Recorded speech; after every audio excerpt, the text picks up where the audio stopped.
being undocumented in the United States is a civil offense, and the only punishment is supposed to be deportation. So unless you've committed other crimes also, it's just deportation. Yeah.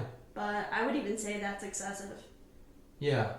So so go there. What could an alternative method be if it's not deportation? I think it just should be documentation, and we just need to have an easier way for everyone to tick that box of, hey, I'm in the United States, I'm from Mexico, or I'm from Canada, or I'm from Belgium, and I'm here doing my own thing, kind of in between a vacation and living here. Yeah. But it's not an issue unless, if I'm independently wealthy, who cares? Yeah.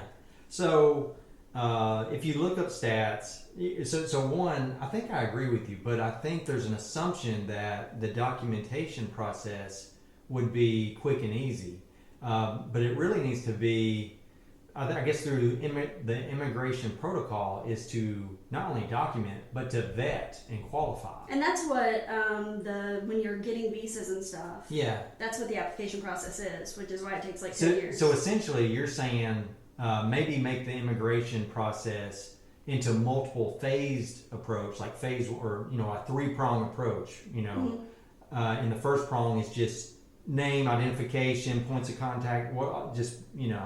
You're a human being, and we know where you are. Yeah. Phase 2 could be some sort of vetting qualification. Yeah, if you're staying here past just vacation. And then more research, and then the third prong would be, hey, actual citizenship in getting that solidified. I think that's brilliant. It may take manpower. I think we just got to get a lot of bureaucracy and a lot of out of immigration. Yeah, I totally agree. I was just thinking, as I'm doing research on this, if I was dictator of the free world, what would I do? One, at my work, we do Lean Six Sigma projects. Essentially, look at a process, and you see the sequence of events, and then you look at each event and you say, is this value added? Or, why do you have this? Because sometimes if you actually look at the entire process, there's like 3 steps in here that's like, this is archaic. This is silly.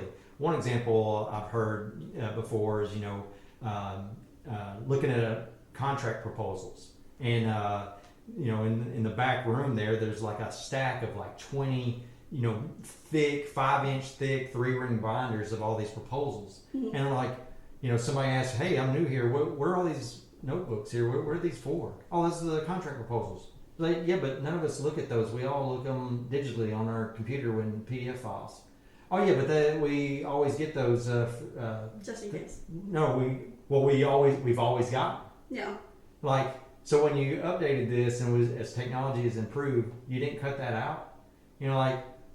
Some colonel about 12 years ago requested that, and nobody has even thought to cut it out. Yeah. So they're like physically loading. The contractor's printing these out. And then they're having to ship them and mail them, and then the recipients having to store them and then manually move them. It's just stupid.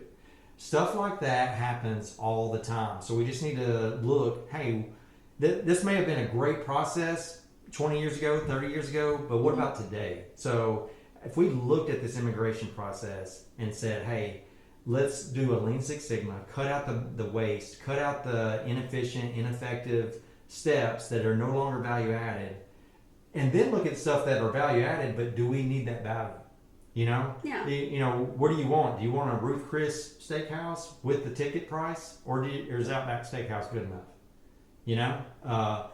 Hey, let's go to Sizzler.